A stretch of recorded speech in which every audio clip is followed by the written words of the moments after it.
Read.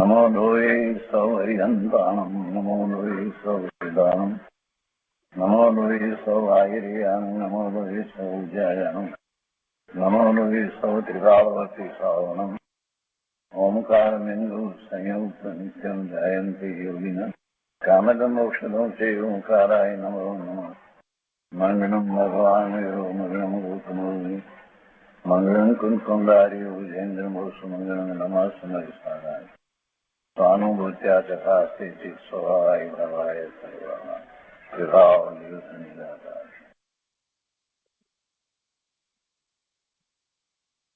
ભગવાન શ્રી ઉમા સ્વામી આચાર્ય વિરચિત મોક્ષશાસ્ત્ર અર્થાત તત્વાર્થ અને પૂજ્યપાદ સ્વામી રચિત તત્વાર્થ સૂત્રની ટીકા સર્વાર્થ સિદ્ધિ તથા શ્રી રામજીભાઈએ બીજી ટીકાઓનું સંકલન કર્યું છે તે સહિત આપણે તત્વાર્થ સૂત્રનો સ્વાધ્યાય કરી રહ્યા છીએ. તત્વાર્થ સૂત્રના સ્વાધ્યાયમાં અત્યારે ત્રીજો અધિકાર ચાલે છે અને એમાં આપણે 26મા સૂત્ર સુધી સ્વાધ્યાય પૂરો કર્યો છે. હવે આજે આગળ લઈએ તે પહેલા સહેજ પુનરાવર્તન કરીએ. વિવેક ક્ષેત્રથી આગળના પર્વત અને ક્ષેત્રોનો વિસ્તાર એમ 26મા સૂત્રમાં વાત કરવામાં આવી. એટલે કે જે વિદેય ક્ષેત્રથી ભરત ક્ષેત્ર સુધીના પર્વત વગેરેનો વિસ્તારની વાત જે કરવામાં આવી હતી તો એ જ પ્રમાણે પછી ઉત્તરમાં પણ એટલે વિદેય ક્ષેત્રથી ઐરાવત ક્ષેત્ર સુધીમાં પણ છે. તો એનું અહીંયા સમગ્રપણે રામજીભાઈ સંકલનની અંદર વિસ્તારનું વર્ણન લીધું છે. તો કે વિદેય ક્ષેત્રથી ઉત્તરના 3 પર્વત અને 3 ક્ષેત્ર દક્ષિણના પર્વત અને ક્ષેત્રોની સમાન વિસ્તારવાળા છે. એટલે દક્ષિણના એટલે કે વિદેય ક્ષેત્રથી ભરત ક્ષેત્ર સુધીના એ 3 જે આપણે સામાન્ય રીતે સમજ્યા છીએ તે પ્રમાણે એટલે વચ્ચે વિદેય ક્ષેત્ર છે એ પછીથી ના જે 3 ક્ષેત્ર અહીંયા કહેવામાં આવે કેમ કે 6 પર્વતમાળાઓને કારણે 7 ક્ષેત્ર થાય છે. એટલે એમાં વચ્ચે સેન્ટરમાં વિદેય ક્ષેત્ર છે, એની નીચે 3 ક્ષેત્ર છે અને એમાં સૌથી છેલ્લું ક્ષેત્ર આપણે જોઈએ આ લવણ સમુદ્રની અંદરના ભાગની વાત છે એટલે કે જંબુદ્વીપની વાત છે. તો એમાં છેલ્લું ક્ષેત્ર ભરત ક્ષેત્ર છે જે હિમવત પર્વત અને લવણ સમુદ્રની વચ્ચે આવેલું છે. જેમાં 2 નદી મુખ્ય કઈ ગંગા અને સિંધુ નદી છે અને પછી વિજયાર્ધ પર્વતની માળાને કારણે એના 6 ભાગ થાય છે એવું આ ભરત ક્ષેત્ર કહ્યું. અને એની ઉપરના ક્ષેત્રની વાત છે હેમવત ક્ષેત્ર છે અને પછી હરિવર્ષ ક્ષેત્ર છે અને પછી વિદેય ક્ષેત્ર આવે છે. તો આ જ રીતે જે ઉત્તરમાં પણ એ જ રીતે રચના છે કે જેમાં છેલ્લે પછી ઐરાવત ક્ષેત્ર આવે છે. અહીંયા ઐરાવત ક્ષેત્ર આવે છે એ જ રીતે. તો એ સંબંધી કઈ વખતે આપણે વાત વિસ્તારથી લીધી હતી કે ભરત એમાં જે વિસ્તાર જે છે તે બમણો જે થતો જાય છે. તો ક્ષેત્ર અને પર્વતની વાત એટલા માટે આપણે લીધી હતી કે ક્ષેત્રની અંદર ઊંચાઈ વગેરે ન હોય જ્યારે પર્વતમાં હોય એટલે અહીંયા બંને સાથે લીધા છે ક્ષેત્ર અને પર્વત જે પર્વતથી જુદા પડે છે. તો પેલું ભરત ક્ષેત્ર લીધું સૌથી લવણ સમુદ્રને અડીને જે લીધું એ ભરત ક્ષેત્ર. એ ભરત ક્ષેત્રનો વિસ્તાર 526.619 યોજન છે અને એની ઉપર હિમવત પર્વત છે, હિમવત કુલાચલ છે અને એનો વિસ્તાર 1052.1219 એટલે આના કરતા બમણો ભરત ક્ષેત્ર કરતા પર્વત બમણો લીધો અને એને ઊંચાઈ હોય એટલે 100 યોજન ઊંચાઈ છે અને ઊંડાઈ એટલે જમીનની અંદર 25 યોજન છે એ પ્રમાણે લીધું. અને એ જ પ્રમાણે પછી એના પછીનું ક્ષેત્ર આવે હેમવત ક્ષેત્ર આવે. હેમવત ક્ષેત્રનું એના કરતા બમણું લીધું. પછી મહાઇંબત કુલાચલ આવે, પર્વત આવે, પછી એનોથી બમણું પછી હરિક્ષેત્ર આવે, અને એ પછીથી નિષદ કુલાચલ આવે. એ પતી જાય એ તે પછીથી વચ્ચેનો ભાગ એટલે વિદેય ક્ષેત્ર આવે, અને એની પછી ઉત્તરના એ જ રીતે લેવામાં આવે તો એમાં ઉત્તરમાં છેક ઉત્તરની અંદર ઐરાવત ક્ષેત્ર આવે, અને એના એ પ્રમાણે બમણા જે માપ લીધા હતા વિદેય ક્ષેત્ર સુધી, તો પછી વિદેય ક્ષેત્રથી ઉપર જતા એ અડધા થતા જાય. એટલે ઐરાવત ક્ષેત્રનું માપ અને ભરત ક્ષેત્રનું માપ સરખું. એ જ રીતે શિખરી કુલાચલ જે છે એનું માપ અને ઈંબત કુલાચલનું માપ સરખું. એવી જ રીતે હેમવત ક્ષેત્ર જે લેવામાં આવ્યું છે અને હૈરણ ક્ષેત્ર એના માપ પણ સરખા. તો એ આખી વાત લીધી. એટલે આપણે એ વખતે વાત એમ લીધી હતી કે મિરર ઇમેજ પ્રમાણે સમજીએ તો બહુ સહેલાઈથી સમજાય. હવે એ પછીથી કુલાચલ એટલે પર્વત સમજવાનો. કોઈક જગ્યાએ કુલાચલ લખ્યું છે શિખરી કુલાચલ, તો એ પર્વત સમજવાનો. પૂર્વની માળા આખી સમજવાની, જે પૂર્વ પશ્ચિમ છે તે આખી માળા, જેને કારણે એ ક્ષેત્રો જુદા પડે છે તે. હવે એ પછી 27મું સૂત્ર છે, તો એમાં ભરત અને ઐરાવત ક્ષેત્રમાં કાળચક્રનું પરિવર્તન. તો આજે અહીંયાથી શરૂ કરીએ છીએ આપણે સાથે. ભરત ક્ષેત્ર અને ઐરાવત ક્ષેત્રમાં કાળચક્રનું પરિવર્તન. પ્રશ્ન થાય કે બીજા ક્ષેત્રોના કાળચક્રનું પરિવર્તન કેમ નથી લીધું, પણ એની વાત પછીથી આવશે, કેમ કે ત્યાં એ પ્રકારે એવા પરિવર્તન થતા નથી, એક સરખું રહે છે. એટલે એ પછીથી વાત આવશે. મુખ્યપણે જે ભરત અને ઐરાવતની અંદર જે થાય છે તેની વાત લીધી છે. અને ભરત ક્ષેત્ર અને ઐરાવત ક્ષેત્રના આર્યખંડની અંદર અને મહાવિદ્ય ક્ષેત્રની અંદર જ તીર્થંકર પણ થાય છે. તો અહીંયા 27મું સૂત્ર આ રીતે છે: ભરત ઐરાવતયો બુદ્ધિ હ્રાસૌ ષટ સમયાભ્યા મૂર્ત સર્પિણ અવસર્પિણી વ્યામ. એનો અર્થ છે 6 કાળવાળી ઉત્સર્પિણી અને અવસર્પિણીમાં ભરત અને ઐરાવત ક્ષેત્રમાં જીવના અનુભવ આદિમાં વૃદ્ધિ આની થતી રહે છે. જો આદિ શબ્દ મૂક્યો છે એટલે એમાં આયુષ વગેરે બધું આવી જાય. તો એમાં એ જે કાળ છે એ પ્રમાણે સતત વૃદ્ધિ થતી જાય અથવા તો સતત હાનિ થતી જાય. 6 કાળ: ઉત્સર્પિણી અને અવસર્પિણી. અવસર્પિણી એટલે ઘટવા, નીચા થતું, ક્રમે ક્રમે ઘટતું જવું, નીચા થતું જવું, હાનિ થતી જવી એટલે અવસર્પિણી. અને ઉત્સર્પિણી એટલે ક્રમે ક્રમે ઉત્કૃષ્ટ થતું જવું, વધતું જવું. તો એ 6 કાળની વાત અહીંયા લીધી છે. અવસર્પિણીમાં ક્રમે ક્રમે જે ઘટતું જાય. અત્યારે જે ચાલી રહ્યો છે તે અવસર્પિણી કાળ ચાલી રહ્યો છે. એટલે ચોથા કાળ કરતા 5મો જે છે હીન છે, 5મા કરતા 6ઠો એના કરતા પણ હીન કાળ આવશે. એટલે એ અવસર્પિણી, નીચે પડવા વાળો કાળ છે. પછી એના પછી ઉત્સર્પિણી કાળ શરૂ થશે, એટલે ક્રમે ઉપર ચડવાનું. તો ટીકામાં અહીંયા કહે છે કે 20 ક્રોડાક્રોડી સાગરને એક કાલપકળ કહેવામાં આવે છે. 20 ક્રોડાક્રોડી સાગરનો કાળ જે છે એને એક કલ્પકાળ કહેવામાં આવે છે. અને તેના 2 ભેદ છે: ઉત્સર્પિણી, જેમાં જીવોના જ્ઞાન આદિની વૃદ્ધિ થાય છે, અને બીજો અવસર્પિણી, જેમાં જીવોના જ્ઞાન આદિનો ઘટાડો થાય છે. અત્યારે અવસર્પિણી કાળ ચાલે છે. એટલે ચોથા કાળમાં ભગવાન હતા એ પછીથી ક્રમે ક્રમે જીવોના જ્ઞાન આદિમાં ઘટાડો થતો જાય થઈ રહ્યો છે. આયુષ્યમાં પણ એ રીતે ઘટાડો થઈ રહ્યો છે વગેરે. તો અહીંયા કહે છે કે જેમાં જીવોના જ્ઞાન આદિનો ઘટાડો થાય છે તે અવસર્પિણી કાળ કહેવામાં આવ્યો છે. અને અવસર્પિણી કાળના અને ઉત્સર્પિણી કાળમાં બંનેની અંદર 6 ભેદ છે. તો પહેલા અહીંયા અવસર્પિણીના ભેદ એમણે લીધા છે.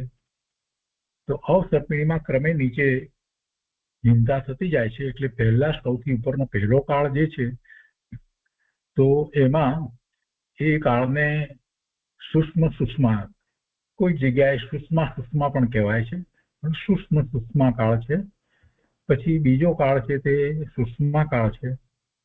એના પછીનો સુષ્મા કાળ છે. ત્યાર પછીનો સુષ્મા કાળ છે. પાંચમો દુષ્મા કાળ છે. અત્યારે જે ચાલી રહ્યો છે તે દુષ્મા કાળ છે. અને છઠ્ઠો દુષ્મા કાળ છે, જેને આપણે છઠ્ઠો આરો કહીએ, છઠ્ઠો કાળ એ દુષ્મા કાળ છે. તો આવી રીતે ઉત્સર્પિણીના પણ દુષ્માથી શરૂ કરી અને સુષ્મા સુધી 6 ભેદ સમજ્યા. જેમાં અવસર્પિણીને કયા એનાથી ઊંધા હવે જે કાળ આવશે તો એમાં છઠ્ઠો કાળ જે છે, જેવો દુષ્માનો કાળ એવો ત્યાર પછીનો જે ઉત્સર્પિણીનો જે પહેલો કાળ હશે એ દુષ્માનો હશે. એ પછી બીજો કાળ હશે એ દુષ્મા કાળ હશે. અને ત્યાર પછીથી ત્રીજો કાળ આવશે એ સુષ્મા કાળ આવશે ઉત્સર્પિણીનો. અને ત્યારે એ જયારે શરૂ થશે ત્યારે તીર્થંકર થશે. અને એ વખતે પહેલા તીર્થંકર અહીંયા ભરત ક્ષેત્રને વિશે શ્રેણિક મહારાજાનો જીવ છે એ થશે. તો આ અવસર્પિણી કાળ અને ઉત્સર્પિણી કાળની વાત કરવામાં આવી. કુલ એ જે છે તે 20 ક્રોડાકોડી સાગરોપમનો એક કાળ પણ કહેવામાં આવે. અને એમાં 10 ક્રોડાકોડી સાગરોપમનો ઉત્સર્પિણી કાળ અને 10 ક્રોડાકોડી સાગરોપમનો અવસર્પિણી કાળ હોય છે. હવે એમાં પણ આ 6 ની અંદર કેવી રીતે છે તો એ લઈએ. તો અહીંયા પહેલા અવસર્પિણી કાળથી શરૂઆત કરી છે, તો એ રીતે સમજીએ. તો પહેલો કાળ અવસર્પિણી એટલે ઉત્તરતો પ્રમાણે અત્યારે જે અવસર્પિણી ચાલે છે એમાં તો એ સુષ્મા પહેલો. તો સુષ્માનો કાળ એ 4 ક્રોડાકોડી સાગરોપમનો. એના પછી સુષ્માનો કાળ 3 ક્રોડાકોડી સાગરોપમનો. એ પછીથી ત્રીજો દુષ્માનો એ 2 ક્રોડાકોડી સાગરોપમનો. એટલે 9 ક્રોડાકોડી સાગરોપમ તો એમાં ગયા. 10 ક્રોડાકોડી સાગરોપમમાંથી 9 ક્રોડાકોડી સાગરોપમ તો પહેલો, બીજો અને ત્રીજો કાળ જે અવસર્પિણીનો કાળ છે એમાં એ 9 તો થયા. પછી જે ચોથો કાળ સુષ્માનો જે છે એ 1 ક્રોડાકોડી સાગરોપમમાં 42,000 વર્ષ ઓછા એટલો હોય છે. કેમ કે બાકીના જે 3 કાળ છે, ચોથો, પાંચમો અને છઠ્ઠો, સુષ્મા, અને દુષ્મા, એ 3માં 1 ક્રોડાકોડી સાગરોપમ જાય. એટલે 9 ક્રોડાકોડી સાગરોપમ તો પહેલા 3 કાળમાં ગયા. પછી ચોથો, પાંચમો અને છઠ્ઠો આરો આપણે જે કહીએ છીએ તે અત્યારે 5મો આરો ચાલે છે. તો એમાં ચોથાનો કાળ જે છે એ પણ 1 ક્રોડાકોડી સાગરોપમમાં 42,000 વર્ષ ઓછા એટલો છે. અને આ બાકી રહેલા જે 42,000 વર્ષ જે કયા એ 5મામાં 21,000 વર્ષ અને છઠ્ઠામાં 21,000 વર્ષ છે. એટલે અત્યારે પંચમ કાળ જે ચાલે છે એ 21,000 વર્ષનો છે. અને એના પછી છઠ્ઠો કાળ છે એ પણ 21,000 વર્ષનો હશે. મહાવીર સ્વામી ભગવાન છેલ્લા તીર્થંકર થયા એ પછીથી જે 5મો કાળ જે શરૂ થયો એ પંચમ કાળ 21,000 વર્ષનો છે. ફક્ત 21,000 વર્ષનો છે. એ ચોથો કાળ જે હતો એ 1 ક્રોડાકોડી સાગરોપમમાં 42,000 વર્ષ ઓછાનો હતો. એ પૂરો થયો અને હવે 21,000 વર્ષનો આ કાળ જે ચાલી રહ્યો છે એ દુષ્મ કાળ છે. 5મો આરો છે. અને એ પછીથી 21,000 વર્ષનો દુષ્મા કાળ એ પણ 21,000 વર્ષનો થશે. એટલે એમ 42,000 વર્ષ આ અવસર્પિણી કાળ પૂરો થશે. પછી ઉત્સર્પિણી કાળ શરૂ થશે. તો એમાં પણ એ રીતે જ થશે કે પહેલો દુષ્મા એ 21,000નો અને પછી દુષ્મા એ બીજા 21,000નો. એટલે એમાં પણ એ રીતે 42,000 વર્ષ જશે. તો આ અવસર્પિણી કાળના 42,000 વર્ષ અને પછી જે ઉત્સર્પિણી કાળ શરૂ થશે એના 42,000 વર્ષ, એમ 84,000 વર્ષનો કાળ વીતી જશે. તે પછીથી ઉત્સર્પિણી કાળનો ત્રીજો કાળ જે આવશે કે જે 1 ક્રોડાકોડી સાગરોપમમાં 42,000 વર્ષ ઓછાનો જે સુષ્મા કાળ આવશે ત્યારે પહેલા તીર્થંકર અહીંયા ભરત ક્ષેત્રને વિશે થશે. આ અહીંયા જે વાત ચાલી રહી છે ભરત ક્ષેત્ર અને ઐરાવત ક્ષેત્રના કાળની વાત ચાલી રહી છે. તો ત્યારે એ થશે. એટલે આપણે એમ કહીએ છીએ કે 42,000 વર્ષ ને 42,000 વર્ષ એટલે 84,000 વર્ષ. એટલે સૈનિક મહારાજા ને પહેલી નરકમાં 84,000 વર્ષનું આયુષ્ય છે. એ પૂરું થયા પછીથી એ પહેલા તીર્થંકર થશે. એમાંથી અત્યારે આપણે જોઈએ તો 2500 વર્ષ એટલે 2,500 વર્ષ તો નીકળી ગયા છે. એટલે હવે 81,500 વર્ષ પછીથી આશરે એમ કહેવાય 81,500 વર્ષ પછીથી પહેલા તીર્થંકર ભરત ક્ષેત્રને વિષય થશે સૈનિક મહારાજા. તો આ રીતે 84,000 વર્ષનો આખો હિસાબ છે. હવે અહીંયા આગળ લઈએ કે ભરત અને ઐરાવત ક્ષેત્ર. ભરત ઐરાવત ક્ષેત્રમાં આ 6 ભેદો વાળું પરિવર્તન થયા કરે છે અને અસંખ્યાત અવસર્પિણી વીતી ગયા પછી એક હુંડાઓ અવસર્પિણી કાળ આવે છે. તો હાલ અત્યારે હુંડાઓ અવસર્પિણી કાળ ચાલે છે. એના વિશે વધારે કઈ વિસ્તાર અહીંયા લીધો નથી, પણ એમાં કંઈક વિશેષ બીજી વાત હોય છે. અચ્છેરું વગેરેની વાત જે કરવામાં આવે છે કંઈક સંપ્રદાયની અંદર એ રીતે. તો એ એટલા માટે કે અત્યારે આ અવસર્પિણી છે પણ હાલ હુંડાઓ અવસર્પિણી કાળ ચાલે છે એમ કરીને. આગળ અહીંયા કહે છે કે ભરત અને ઐરાવત ક્ષેત્રના મ્લેચ્છ ખંડો અને તથા વિજયાર્ધ પર્વતની શ્રેણીઓમાં અવસર્પિણી કાળમાં ચોથો કાળ એટલે દુષમ સુષ્મા કાળની શરૂઆતથી તો તે અવસર્પિણીના અંત સુધી પરિવર્તન થાય છે. અને એ જ રીતે ઉત્સર્પિણી કાળમાં ત્રીજા સુષમ કાળના શરૂઆતથી આદિથી તે ઉત્સર્પિણીના અંત સુધી પરિવર્તન થાય છે. તેમાં આર્યખંડોની માફક 6 કાળનું પરિવર્તન થતું નથી અને તેમાં પ્રલય કાળ પણ હોતો નથી. મ્લેચ્છ ખંડની વાત લીધી છે. અહીંયા આપણે જાણીએ છીએ ઐરાવત ક્ષેત્રને વિશે અને ભરત ક્ષેત્રને વિશે જે 6 ખંડ પડે છે. 2 નદી છે એટલે પહેલા તો 3 ભાગ પડી ગયા ભરત ક્ષેત્રના અને પછી એમાં વચ્ચેથી વિજયાર્ધ પર્વતમાળા અહીંયાથી જે શરૂ થાય છે તેને કારણે કુલ 6 ભાગ પડી જાય છે. આ વિજયાર્ધ પર્વતમાળા જે શરૂ થાય છે એટલે પછી ઉપર નીચેના એમ એટલે 6 ભાગ પડ્યા. એમાં આ 5 છે તે મ્લેચ્છ ખંડ છે અને એક જે છે તે આર્યખંડ છે. તો આ આર્યખંડની અંદર આ 6 પરાવર્તન આ કાળના પરાવર્તન કહેવામાં આવ્યા છે. અને આ મ્લેચ્છ ખંડની વાત અહીંયા કરતા કહે છે 5. અને એ જ રીતે ઐરાવત ક્ષેત્રને વિશે પણ સમજી લેવાનું છે. તો કહે છે કે ભરત અને ઐરાવત બંનેની અંદર એક ક્ષેત્રના મ્લેચ્છ ખંડો તથા વિજયાર્ધ પર્વતની શ્રેણીઓમાં ત્યાં પણ વિજયાર્ધ પર્વત છે.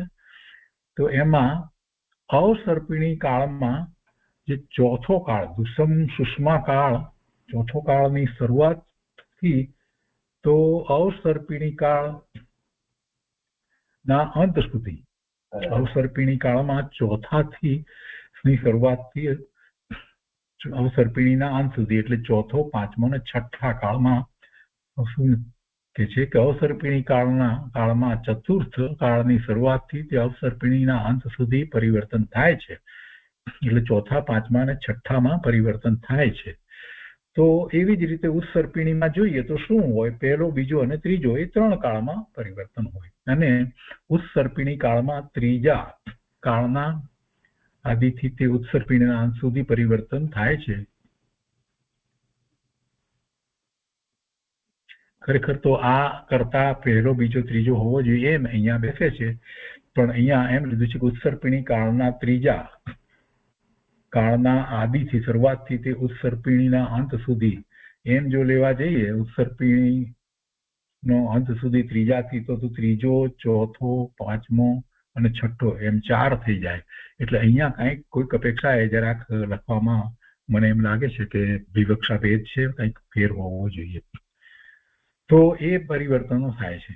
તો એમાં એ આર્યખંડની માફક 6 કાળોનું પરિવર્તન થતું નથી અને તેમાં પ્રલય કાળ હોતો નથી. એટલે ત્યાં કહેવાનો આશય એ છે કે ત્યાં મ્લેચ્છ ખંડો જે છે ત્યાં પહેલા 3 કાળ જે અવસર્પિણીને બતાવ્યા એમાં કોઈ પરિવર્તન નથી એમ જે કહ્યું. તો એ જ પ્રમાણે પછી જયારે ઉત્સર્પિણી હોય તો એના પહેલા એટલે પછીના કાળની અંદર એ રીતે હોવું જોઈએ.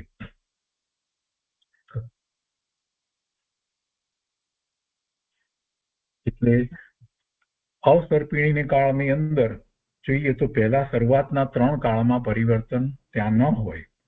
એટલે એ કાળ જે છે તે સારો છે, આપણે જાણીએ છીએ તે પ્રમાણે. તો ત્યાં મ્લેચ્છ ખંડની અંદર પણ ત્યાં એ પરિવર્તન જે નથી, પછી પરિવર્તન અહીંયા એમાં એમ બતાવ્યું છે અહીંયા. એટલે લખે છે તે રીતે ભરત અને ઐરાવત ક્ષેત્રના મ્લેચ્છ ખંડો તથા વિજયાત પર્વતની શ્રેણીઓમાં અવસર્પિણી કાળમાં ચોથો ચતુર્થ કાળની શરૂઆતથી તે અવસર્પિણીના અંત સુધી પરિવર્તન થાય છે, પણ એ સિવાય બાકીનામાં નથી. એટલે એનો અર્થ કે ચોથા કાળની પહેલા 3 કાળ દરમિયાન ત્યાં પરિવર્તન ન હતું. તો એ પહેલા 3 કાળ દરમિયાન જે છે એ પહેલા 3 કાળ દરમિયાનનો કાળ તો સારો કાળ હતો. અને એ વખતે તો તીર્થંકરે થયા ન હતા. એ બધો કાળ જે ભોગ ભૂમિનો જે કાળ હતો તેવો કાળ જ્યાં આર્ય ખંડને વિશે આર્ય ક્ષેત્રને વિશે હતો. તો એવા કાળમાં ત્યારે ત્યાં પણ પરિવર્તન ન હતું એવો એનો અર્થ થાય છે. એટલે એ અપેક્ષાથી જોઈએ તો અહીંયા જે ઉત્સર્પિણી કાળમાં જે લખ્યું છે એ જરાક ફેર પડી જાય છે. તો આગળ લઈએ. અહીંયા કે છે કે ભરત ઐરાવત ક્ષેત્રના મનુષ્યનું આયુષ્ય તથા ઊંચાઈ, એના ઉપરથી એમણે એક આ કોઠો બનાવ્યો છે રામજીભાઈએ સંકલનની અંદર. આયુષ્ય અને ઊંચાઈ આપણે પહેલા જે વાત જોઈ લીધી કે ઉતરતો કાળ એટલે અવસર્પિણી કાળ, અને ઉતરતા કાળથી શરૂઆત કરી તો પહેલા શરૂઆતમાં જે છે તે સુષ્મા કાળ લેવામાં આવ્યો, સુષ્મા કાળ લેવામાં આવ્યો. તો અહીંયા પણ એ રીતે સમજવાનું છે. તો આરો અથવા તો કાળ એટલે પહેલો કાળ, અને એમાં શરૂઆતમાં આયુષ્ય શરૂમાં 3 પલ્યોપમનું, અને પછી પહેલો કાળ પૂરો થતા એ આયુષ ઘટી અને 2 પલ્યોપમ સુધીનું થઈ જાય છે. અને એ વખતમાં જે મનુષ્યો જે છે એમની ઊંચાઈ શરૂઆતમાં એ વખતે 3 કોષની છે અને પછી અંતમાં ઘટી અને 2 કોષની થઈ જાય છે. પછી બીજો કાળ જે છે તે સુષ્મા કાળ કહેવામાં આવ્યો. એની અંદર એ ઘટે છે, એટલે કેમ કે અવસર્પિણી કાળ છે એટલે ઘટે છે. તો એ વખતે બીજો આરો એની અંદર આયુષ્ય જે છે તે 1 પલ્યોપમનું થઈ જાય છે, અને અંતમાં 1 પલ્યોપમ શરૂઆતમાં અને અંતમાં અહીંયા 2 પલ્ય લખ્યું છે એટલે એમાં કાંઈક ફેર લાગે છે. પહેલું અહીંયા આ 2 અહીંયા હોવું જોઈએ, એટલે કેમ કે શરૂઆતમાં 2 પલ્યનું હોય જે છે તે, અને પછી અહીંયા 1 હોવું જોઈએ. અહીંયા જરાક કંઈક પ્રિન્ટિંગમાં ભૂલ લાગે છે. અને એ જ પ્રમાણે પછી શરૂઆતમાં જે પહેલા કાળના અંતમાં જે ઊંચાઈ 2 કોષ હતી એ 2 કોષ છે તે પછી અંતમાં ઘટીને 1 કોષ થાય છે. એ જ રીતે અહીંયા ત્રીજો કાળ આવે છે ત્યારે જે અહીંયા આયુષ્ય જે છે તે 1 પલ્યનું હતું હોય છે, તે પછી 1 પલ્યનું જ કહ્યું છે. એમાં પછી 1 પલ્યને લીધે પછી ના 1 પલ્ય પછી ઘટી અને 1 કોટી વર્ષનું 1 કરોડ વર્ષ કરોડ પૂર્વનું કહ્યું છે. પલ્યનું નહીં, 1 કોટી પૂર્વનું કહ્યું છે. 1 કરોડ પૂર્વનું આયુષ્ય કહેવામાં આવ્યું છે ત્રીજા કાળમાં. આ જે 1 કરોડ પૂર્વનું આયુષ્ય જે કહેવામાં આવ્યું છે એવું 1 કરોડ પૂર્વનું આયુષ્ય વિદેહ ક્ષેત્રમાં હંમેશા હોય છે. તો એમાંથી એ જ વખતે પછી અહીંયા ઊંચાઈ પણ એ રીતે લીધી છે કે શરૂઆતમાં 1 કોષ અને પછી 500 ધનુષ્ય એટલે ઘટીને 500 ધનુષ્ય એટલી હોય છે. એટલે એની વચ્ચે તો આ જે અહીંયા ત્રીજા કાળમાં જે લેવામાં આવ્યું છે એવું મહાવિદેહ ક્ષેત્ર ને વિદેહ ક્ષેત્રમાં હંમેશા એ રીતે હોય છે. પછી અહીંયા ચોથા કાળની અંદર 1 કરોડ પૂર્વનું આયુષ્ય ભગવાનનું આયુષ્ય એ વખતે ચોથા કાળમાં શરૂઆતમાં એટલું હોય છે. ઋષભદેવ ભગવાનનું 1 કરોડ પૂર્વનું આયુષ્ય નહોતું, પણ એમાં થોડું ઓછું એટલે 84 લાખ પૂર્વનું આયુષ્ય હતું. 1 કરોડ પૂરા ન હતા, 84 લાખ આયુષ ચોથા કાળની શરૂઆતમાં ઋષભદેવ ભગવાન થયા ત્યારે એમનું હતું, અને અંતમાં ઘટતા જે 120 વર્ષનું કહેવામાં આવ્યું છે. પછી પાંચમા કાળમાં પણ અહીંયા શરૂમાં 20 વર્ષ અને પછી 120 વર્ષ લીધું છે, પણ કદાચ મારા હિસાબે અહીંયા જોઈએ તો અહીંયા પણ એવી જ રીતે ભૂલ છે. અહીંયા 120 વર્ષ શરૂઆતમાં પાંચમા કાળની અંદર હોય અને પછી પાંચમા કાળના અંત સુધીમાં ઘટતા ઘટતા એ 20 વર્ષનું થઈ જાય, અને છઠ્ઠા કાળમાં આયુષ બહુ ઓછું હોય, 20 વર્ષનું હોય અને ઓછામાં ઓછું 15 વર્ષનું હોય, એ રીતે હોવું જોઈએ. અહીંયા કંઈક પ્રિન્ટિંગ મિસ્ટેક જેવું લાગે છે. અને ઊંચાઈની બાબતમાં બરાબર અહીંયા લીધું છે કે 7 હાથ પાંચમા કાળમાં, પાંચમા આરામાં ઊંચાઈ 7 હાથ, અને અંતમાં 2 હાથ જેટલી ઊંચાઈ થઈ જશે. એટલે છઠ્ઠા આરામાં 2 હાથ અને છઠ્ઠા આરાના અંતમાં તો 1 હાથ જેટલી જ ઊંચાઈ રહેશે. તો એ રીતે છે. અહીંયા બે જગ્યાએ કાંઈક પ્રિન્ટિંગ મિસ્ટેક જેવું લાગે છે, પણ આપણે એ સમજી શકીએ છીએ કેમ કે અસર્પિણી કાળમાં ઘટતું જાય છે, એટલે આયુષ પણ ઘટતા જાય છે, ઊંચાઈ પણ ઘટતી જાય છે, જ્ઞાનના ક્ષયોક્ષમ વગેરે પણ જીવોને ઘટતા જાય છે. આપણે વિચાર કરીએ કે ચોથા કાળની અંદર એવા મુનિઓ વગેરે થતા હતા કે જે એક દિવસની અંદર 2000 શ્લોક એના અર્થ રહિત કંઠસ્થ કરી શકતા હતા, એવું જ્ઞાનનો ઉઘાડવાળા. પાંચમા આરામાં એવા જોવા મળતા નથી. પાંચમા આરાની શરૂઆતમાં કંઈક એવું હતું, પણ તોય પાંચમા આરાની અંદર પછી તો 12 અંગ અને 14 પૂર્વનું જ્ઞાન વાળા અંગ કોઈ રહ્યા નહીં, અને અમુક અંગનું જ્ઞાન હોય એવા જ હતા, અથવા તો અમુક પૂર્વનું જ્ઞાન હોય એવા, પછી ઘટતા ઘટતા પૂર્વના અમુક ભાગનું જ્ઞાન હોય એવા, અને એ પ્રમાણ ઘટતું જાય છે. એટલે એ બધું ઘટતા ક્રમમાં આપણે સમજી શકીએ છીએ. હવે અહીંયા એક આહાર વિશેની વાત લીધી છે, મનુષ્યના આહાર વિશેની. તો જેમ ઉત્કૃષ્ટ હોય તેમ આહાર ઓછો હોય. આ એક વાતને સિદ્ધાંત તરીકે સ્વીકારી લેવાની હોય. ઉત્કૃષ્ટ દશામાં આહાર ઓછા હોય. પહેલા આરાની અંદર ચોથા દિવસે બોર જેટલો આહાર, બીજા આરાની અંદર એકાંતરા એટલે બેડા જેટલો આહાર, એટલે ફળ જેટલો આહાર, ત્રીજા આહારમાં એકાંતરા આમળાના ફળ જેટલો આહાર, પેલું બેડા ફળ એટલે મોટા ફળ જેટલો આહાર. અહીંયા કહે છે કે ત્રીજા કાળ સુધી ભરત અને ઐરાવત ક્ષેત્રમાં ભોગ ભૂમિ હોય છે, એ આપણે સમજીએ છીએ. અને પછી ચોથા કાળમાં જ જે ભગવાન થયા ઋષભદેવ ભગવાન, અને એ વખતે પછી એ ભોગ ભૂમિ ન રહી, કેમ કે એ પહેલા ભોગ ભૂમિ હતી, એટલે એ કલ્પ વૃક્ષ વગેરે હતા, તો જીવો ત્યાં એ મનુષ્યો જે કંઈ કલ્પના કરે કલ્પવૃક્ષની નીચે જઈને જે મેળવવાની, એ બધું એમને પ્રાપ્ત થઈ જતું હતું. અને પછી એ નહોતું થવા માંડ્યું, એ કાળ પૂરો થવા આવ્યો ત્યારે, અને પછી આ અસલી મસલી કૃષિ એ બધું એમ કહેવાય કે ભગવાનને શીખવાડ્યું, એમ આપણે માનીએ છીએ. ઋષભદેવ ભગવાને જયારે ગ્રસ્તાશ્રમમાં હતા ત્યારે એ બધાને એ શીખવાડ્યું. એટલે ત્રીજો કાળ સુધી ભરત અને ઐરાવત ક્ષેત્રની અંદર ભોગ ભૂમિ હોય છે. હવે અહીંયા આગળ આહારને વિશે કહે છે. ચોથામાં રોજ 1 વાર આહાર હોય છે, અને પાંચમા કાળની અંદર અત્યારે પંચમ કાળમાં તો એક દિવસમાં ઘણી વાર આહાર જીવો કરે છે. છઠ્ઠા કાળની અંદર આરામાં તો અતિ પ્રચુર વૃત્તિ ખોરાકની, અને બીજું બધું પણ એવું જ, મનુષ્ય નગ્ન માટલા વગેરેનો આહાર હશે. મુનિ શ્રાવક નો અભાવ, મુનિ પણ હશે નહીં અને કોઈ શ્રાવક પણ એવા હશે નહીં. ધર્મનો સદંતર અભાવ હશે, ધર્મનો નાશ એમ કહ્યું છે, એટલે સદંતર અભાવ હશે, એવા કોઈ ધર્મી હશે નહીં. એવો એ હીણો કાળ, છઠ્ઠો કાળ આવશે, એ 21,000 વર્ષનો હશે. અત્યારે તો હજી પાંચમો કાળ ચાલે છે, એના 21,000 વર્ષમાંથી માત્ર 2,500 વર્ષ પૂરા થયા છે. તો આ કાળ સંબંધીની ભરત ક્ષેત્ર અને ઐરાવત ક્ષેત્ર વિશેની વાત કરી, અને મનુષ્યના આહાર, ઊંચાઈ વગેરેની વાત લીધી.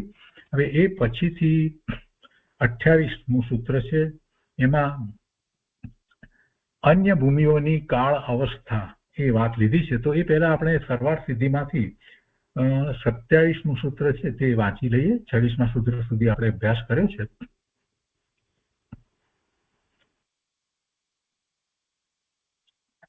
27वें सूत्र में भरत और ऐरावत क्षेत्रों में उत्सर्पिणी और अवसर्पिणी के 6 समयों की अपेक्षा वृद्धि और ह्रास होता है। उत्सर्पिणी में वृद्धि અને અવસર્પિણીની અંદર હાશ હાનિ થાય છે।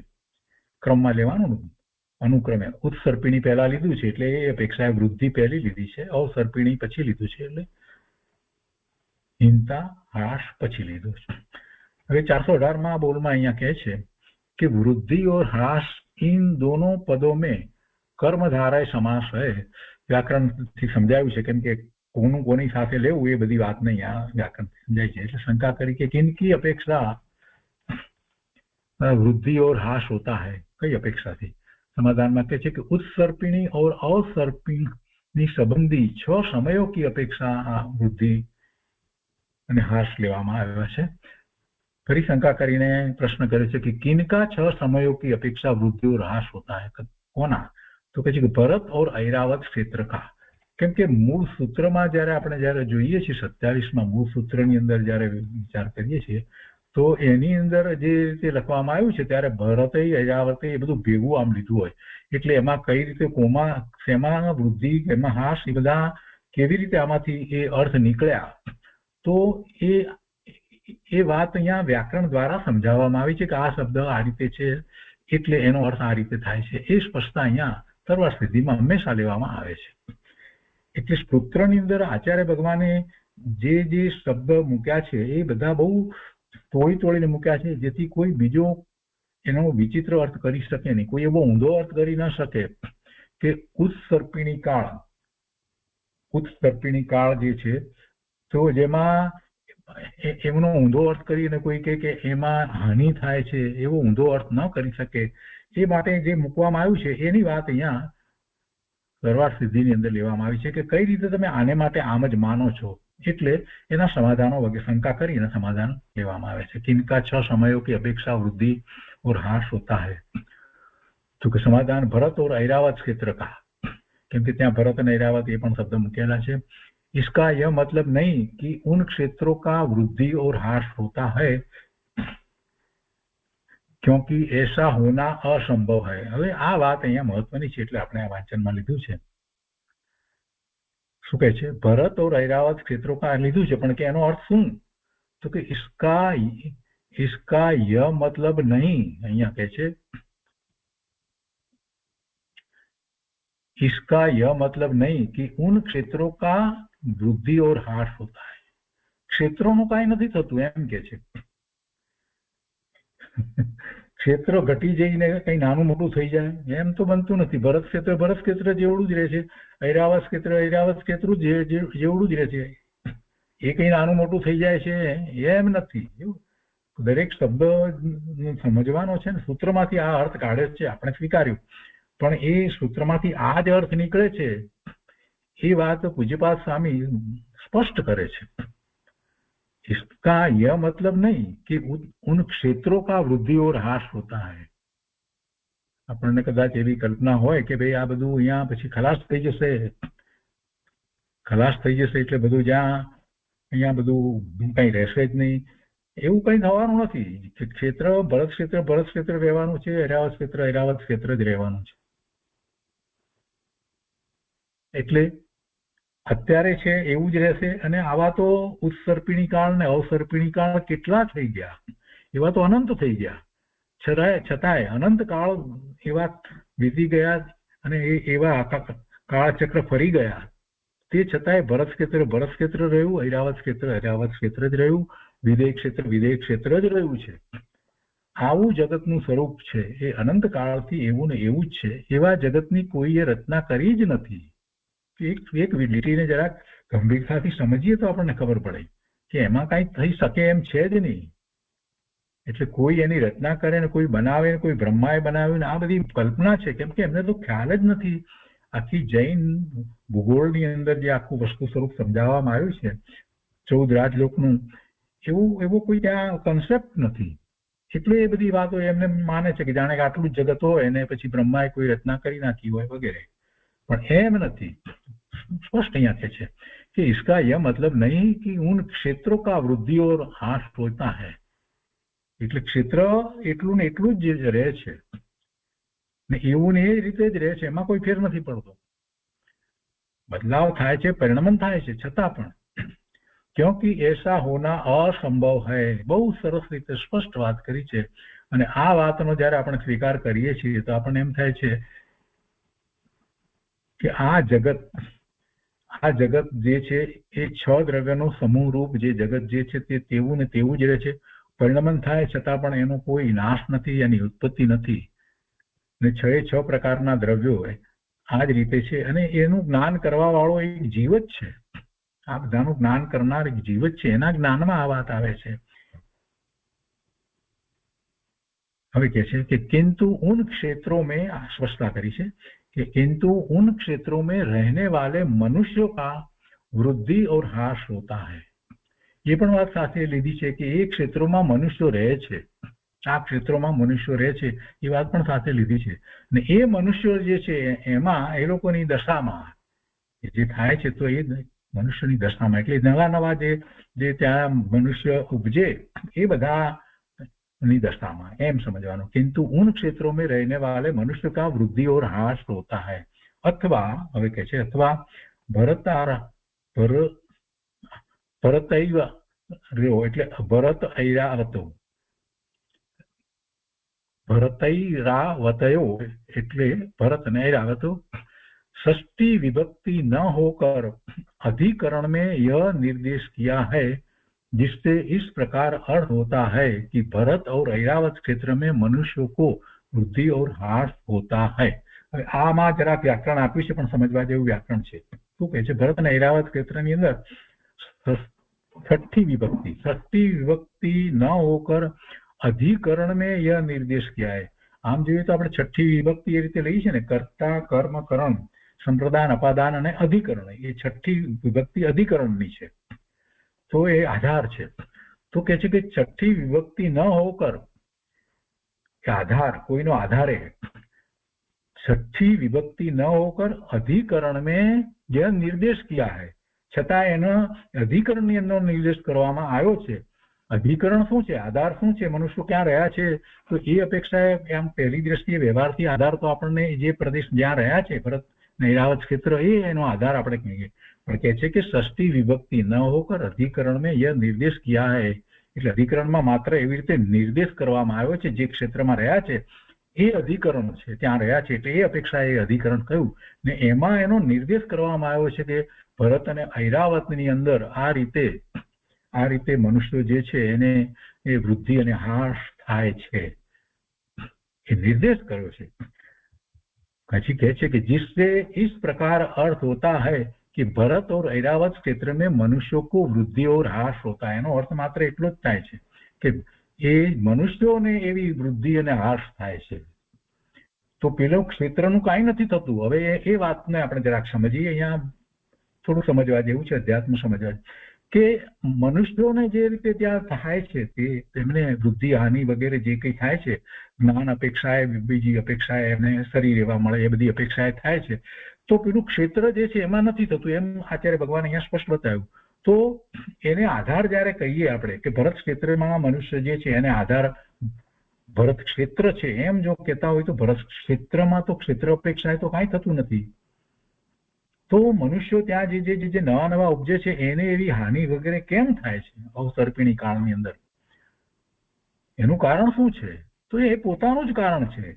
માત્ર અહીંયા વર્ણનમાં એવી રીતે કહેવામાં આવ્યું કે ભરત ક્ષેત્ર અને ऐरावत ક્ષેત્ર, પણ એ ક્ષેત્ર કાંઈ એને વૃદ્ધિ કે હાનિનું કારણ થતા નથી. આપણે આ વાતને ગંભીરતાથી સમજવાની કે જેમ જેમ કાળ વીતતો જાય છે તો એ કાળ એનું કારણ છે, તો કાળ પણ એનું કારણ નથી, એ ક્ષેત્ર પણ એનું કારણ નથી. તો જીવોની એ સમયે એવી યોગ્યતા જ છે કે જેથી કરી અને ક્રમે જે કાળ આવતો જાય તે પ્રમાણે અવસર્પિણી કાળની અંદર જીવોના એ જ્ઞાન વગેરે શરીર વગેરે જે છે એની હીનતા થતી જાય છે. એને માટે બીજું કોઈ જવાબદાર નથી, એ ક્ષેત્રને લીધે નથી. એક દ્રવ્ય બીજા દ્રવ્યનું કાંઈ કરતું નથી. એ વાત અહીંયા પણ એટલી જ, એ સિદ્ધાંત અહીંયા પણ એટલો જ લાગુ પડે છે. આ જે વાત અહીંયા સ્પષ્ટતા કરી છે આચાર્ય ભગવાને, એમાંથી તો આપણને કેટલી બધી અધ્યાત્મની મહત્વની વાત સમજાય છે. કરી આ ક્ષેત્રમાં આ પંચમ કાળને વિશે જ્યારે આપણે છીએ તો આપણી આ બુદ્ધિ વગેરે જે છે આ જ્ઞાનના ઉઘાડ વગેરે શરીર આ બધું જે પ્રાપ્ત થયું છે એ આટલું કેમ છે તો પછી કે પંચમ કાળ છે એટલે આપણે તો બોલી નાખીએ છીએ અને બોલતા આવ્યા છીએ. અરે ભાઈ, કાળ એનું કારણ નથી. અત્યારે એ એવો નૈમિત્તિક સંબંધ છે કે ભરત ક્ષેત્ર અને ઐરાવત ક્ષેત્રને વિશે આમ જ હોય. તીર્થંકર પરમાત્મા ન થાય તો ન થાય. અને તીર્થંકર પરમાત્મા પણ પંચમ કાળની શરૂઆતની પહેલા ચોથા કાળનો જયારે અંત આવ્યો એ વખતે એ જ તીર્થંકર પરમાત્માની પણ ઊંચાઈ વગેરે કેટલા હતા? 7 ફૂટથી વધારે હતા જ નહીં. આ બધું શું બતાવે છે? એક શેને કારણે છે? કાળને કારણે છે અથવા તો ક્ષેત્રમાં કોઈ એવો ફેરફાર થઈ ગયો? ના, એમ નથી. એવો જ નૈમિત્તિક સંબંધ છે. કોઈ કોઈનું કાંઈ કરતું જ નથી. કેટલી સરસ રીતે આ વાતને મૂકી છે આચાર્ય ભગવાને. વ્યાકરણ અપેક્ષાએ જે સ્પષ્ટતા કરી છે એમાંથી આપણને પૂજ્યપાદ સ્વામી જે રીતે આ ટીકા લખી છે એમાંથી આપણને કેટલું સ્પષ્ટ થઈ જાય છે. ભરત और ઐરાવત ક્ષેત્ર में मनुष्य की वृद्धि और ह्रास होता है. એમનું થાય છે. ફરી પાછો પ્રશ્ન કર્યો છે લે છે કે यह वृद्धि और ह्रास किन निमित्तक होता है? સમાધાન, હાસ અને વૃદ્ધિ તમે કહ્યું પણ એ શેના અમારે સમજવા એમાં એટલે કિન નિમિત્તક હોતા है तो कि अनुभव आयु और प्रमाण आदि निमित्तक होता है. अनुभव उपभोग भोग को कहते हैं. અહીં અનુભવ લીધો છે તો उपभोग. अनुभव आयु और प्रमाण आदि निमित्तक होता है. जीवित रहने के परिमाण को आयु कहते हैं. आयु ने पाછી स्पष्टता करी. जीवित रहने के परिमाण को आयु कहते हैं. કેટલું માપ જીવતા રહેવાનું જે માપ જે છે એને આયુષ કહેવામાં આવે છે. એને આપણે વર્ષમાં માપીએ છીએ. और शरीर की ऊंचाई को प्रमाण कहते हैं. અહીંયા કહ્યું ને કે અનુભવ આયુ और प्रमाण आदि निमित्त को होता है. અને અનુભવને માટે શું કહ્યું? અનુભવ એટલે ઉપભોગ. ઉપભોગમાં પોતે ઉપભોગ કરી શકે એમાં પણ એ હીનતા આવે છે. જીવવા માટેનું જે માપ એનું પરિમાણ એટલે આયુ એમાં પણ હીનતા આવી. અવસર્પિણીની વાત ચાલે છે એટલે આપણે એ કરીએ. અને શરીરથી ઊંચાઈ को प्रमाण कहते हैं तो એમાં પણ એ રીતે ઘટ થતી જાય છે. तो इस प्रकार इत्यादि कारणों से मनुष्य का वृद्धि और ह्रास होता है. હવે ફરીથી એક પાછી શંકા કરી છે. જો આ બધી શંકાઓ છે ને એ સ્પષ્ટતા કરવા માટે કરી છે. એમાંથી આપણે કેટલીક વાતને સમજીએ તો ઘણું બધું એમાંથી અધ્યાત્મ સમજાય છે. સિદ્ધાંતોની વાત આપણને એમાંથી પ્રાપ્ત થાય છે. અહીંયા એક ફરી શંકા લીધી છે કે ये वृद्धि ह्रास किस निमित्त से होते हैं? તો સમાધાનમાં કહે છે કે એ કાળ કે નિમિત્ત से होते એટલે કાળ એમાં નિમિત્ત છે. કેમ કે પરિણમનમાં કાળ જ નિમિત્ત છે. એ તો આપણે શીખતા આવ્યા છીએ 6 દ્રવ્યો વિશે. બરાબર છે ને? ગતિની અંદર ધર્માસ્તિકાય નિમિત્ત છે. ગતિ કરતા પદાર્થ એટલે ભૂતગળ અને જીવને સ્થિરતા કરવામાં અધર્માસ્તિકાય નિમિત્ત છે. અને કાળ જે છે તે કોને નિમિત્ત છે?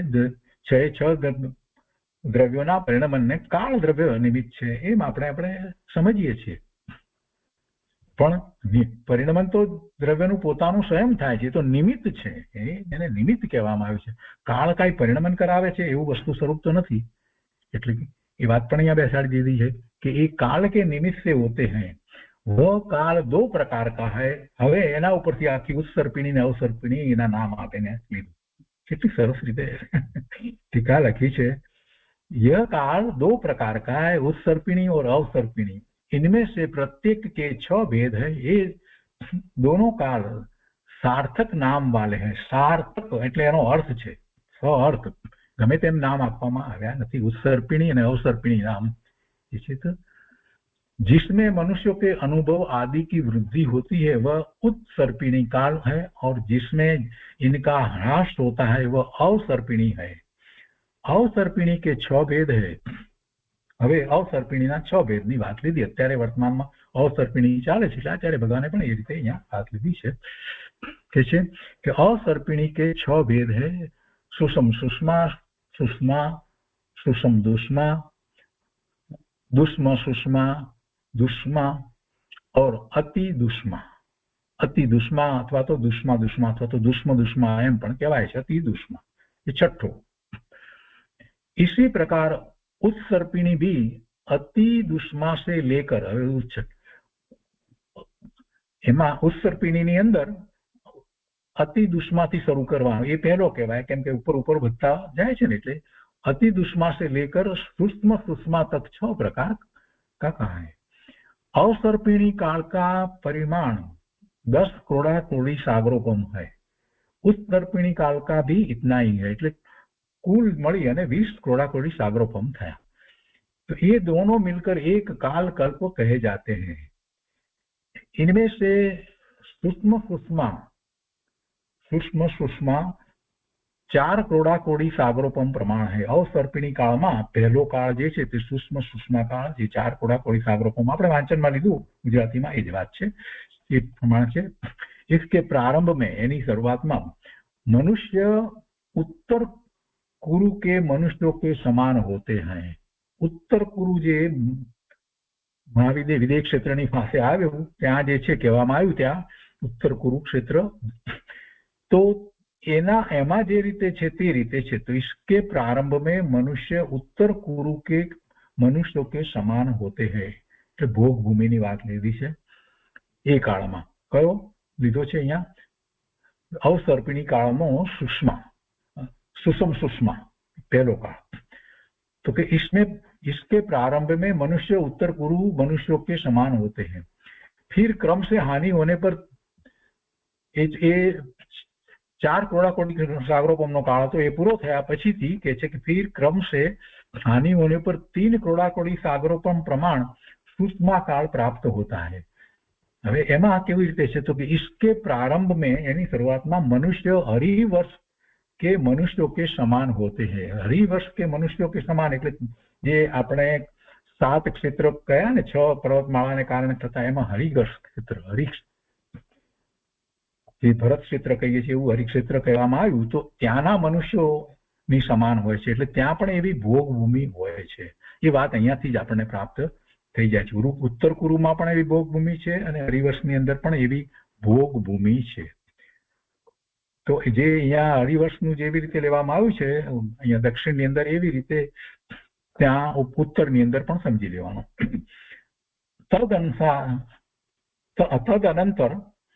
तद अनंतर क्रम से हानि होने पर ये पछीथी 2 करोड़ा कोड़ी सागरो प्रमाणनो सुषम दुष्मा काल प्राप्त होता है। इसके प्रारंभ में मनुष्य हेमवत के मनुष्यों के समान होते हैं। એટલે જો તમે ખ્યાલ રાખશો તો ખ્યાલમાં હશે કે અહીંયા જે લેવામાં આવ્યું, પહેલા ઉત્તર કુરુ લીધું, ઉત્તર કુરુ જે છે વિદેહ ક્ષેત્રની નજીક છે તે લીધું, ત્યાર પછીનું બીજું ક્ષેત્ર જે લેવામાં આવ્યું એ હરિવંશ લીધું, અને ત્યાર પછીનું એ જે ક્ષેત્ર જે છે એ નીચે એમ લેવામાં આવ્યું। એટલે અહીંયા આપણે સમજીએ તો ખ્યાલ આવશે, સ્પષ્ટ થઈ જશે। જો અહીંયા દેવકુરુ લીધું છે ને, ઉપર અહીંયા જે આવે છે તે ઉત્તર કુરુ ક્ષેત્ર લીધું છે।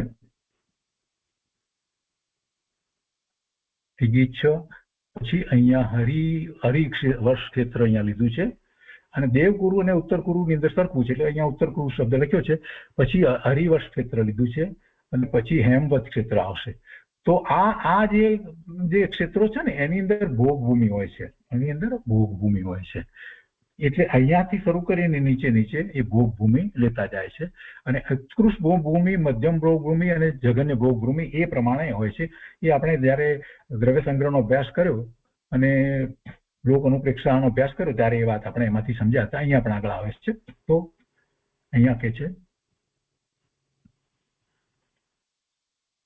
कि इसके प्रारंभ में मनुष्य उत्तर कुरु के मनुष्यों के समान होते हैं। फिर क्रम से हानि होने पर 3 करोड़ा कोड़ी सागरोपम प्रमाण सुषमा काल प्राप्त होता है।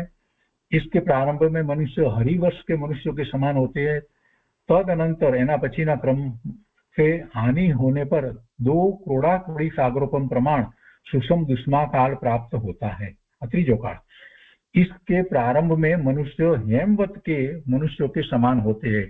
आ हेमवत जे छे ए एक क्षेत्र जे छे ए भरत क्षेत्रने अड़ीने छे, बराबर छे ने? એટલે વચ્ચે પર્વત જે આવ્યો એ તો ત્યાં પણ ભોગ ભૂમિઓ છે. તદનંतर એના પછી क्रम से हानि होकर 42,000 वर्ष कम 42,000 वर्ष ओछा 1 करोड़ाकोटी सागरोपम 1 करोड़ाकोटी सागरोपम में 42,000 वर्ष ओछा એટલા પ્રમાણનો જે કાળ અત્યારે જે ચાલી રહ્યો છે તે 1 करोड़ाकोटी सागरोपम का प्रमाण दुष्म सुषमा काल प्राप्त होता है. इसके प्रारंभ में आ चौथो काल लीधो छे प्राप्त होता है. इसके प्रारंभ में मनुष्य विदेह क्षेत्र के मनुष्य के समान होते हैं. तदनंतर क्रम से हानि होकर એટલે જે ચોથા કાળની અંદર વિદેહ ક્ષેત્ર જે છે અહીંયા જે ચોથો કાળ હોય છે અને એવું જે હોય છે તે મહાવિદેહ ક્ષેત્રમાં હંમેશા એવો જ કાળ હોય છે કે છે. इसके प्रारंभ में मनुष्य विदेह क्षेत्र के मनुष्यों के समान होते हैं. એટલે હવે અહીંયા ભોગ ભૂમિ અહીંયા ભરત ક્ષેત્ર અને ઐરાવત ક્ષેત્રમાં ચોથા કાળમાં પૂરી થઈ ગઈ. પહેલા 3 કાળ સુધી હોય છે, પછી ચોથો કાળ જ્યારે શરૂ થાય ત્યારે નથી હોતી અને એ ચોથો કાળ જે છે એ વિદેહ ક્ષેત્ર સમાન હોય છે. એમ કે છે કે इसके प्रारंभ में मनुष्य विदेह क्षेत्र के मनुष्यों के समान होते हैं. ચોથા કાળની વાત લીધી છે. તદનંતર क्रम से हानि होकर